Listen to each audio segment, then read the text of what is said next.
How you guys doing? So today I figured I would show you guys Sam.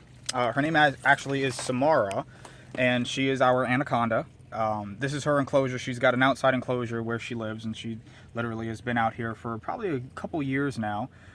She seems to love it. She does great out here. You know, the only time that I ever have to get really worried about her is during the winter time. Other than that, you know, when it's winter, we just bring her inside. I don't take any chances. But I figured I would make a little video of her today. She just ate a big rabbit, so I'm trying not to stress her out too much, but she had a big rabbit last night. So I'm kind of just trying to leave her alone. But a lot of people have been sending messages and asking about her. They really want to know more. She's got a great attitude. She really does. She doesn't try to really bite. When we first got her, we got her in 2011, I believe, and she was a neonate back then. She was a baby. A lot of people that, by the way, a lot of people that watch your videos, you guys are really experienced when it comes to exotics, but some people don't. No, some people aren't really experienced. So anacondas do not lay eggs. They have live birth. So anyway, we got her when she was a neonate. There was a breeder that we contacted up in Indiana who had anacondas and happened to have her for sale. So we contacted him, and anyway, she's absolutely amazing. You know, again, she's not aggressive. She doesn't try to bite. We use her in all of our educational programs. And the kids absolutely love her. The adults absolutely love her.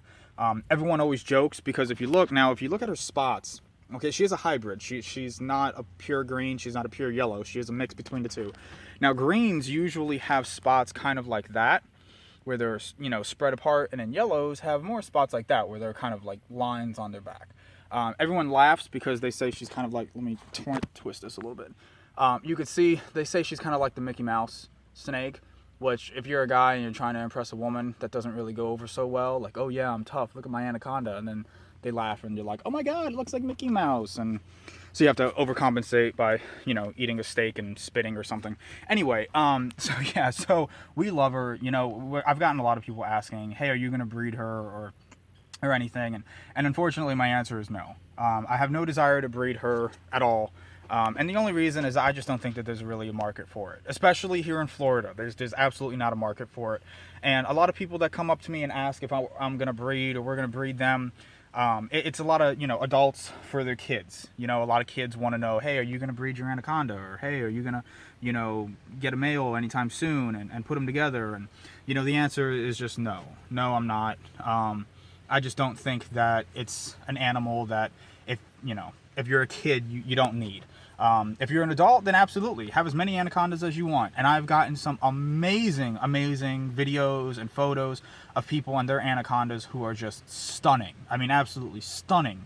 Some of the ones that I've seen, but for a child, I don't recommend it. And not because they're mean or aggressive or Discovery Channel is gonna, make a video of someone trying to get eaten by one or anything like that, but simply just because they take a lot of work. It's not, like a ball python where you can just go and, put it in a cage and leave it alone and, feed it every once in a while, or a boa, or, even boas, honestly, are more difficult.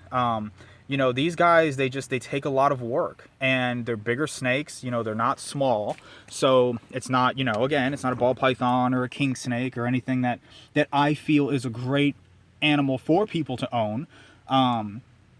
They take a lot of work. It's a lot of maintenance, and they get big, and you can see, there's the rabbit that's inside of her, and rabbits are not cheap. So anyway, I just think they're amazing animals. I love them. They're probably one of my favorites.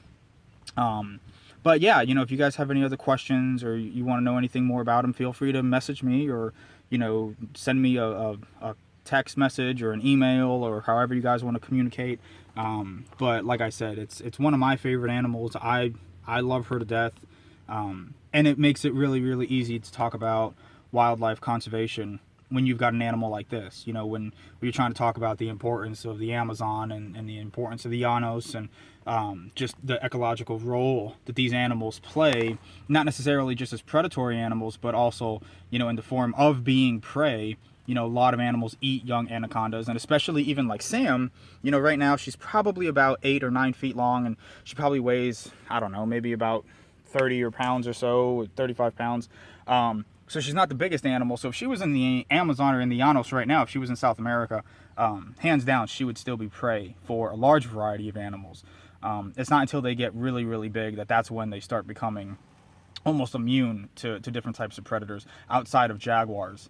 That being said, jaguars are in South America, leopards are not. So that's another question that I keep getting, do leopards go after anacondas? No, they don't, because they're just not found in the New World.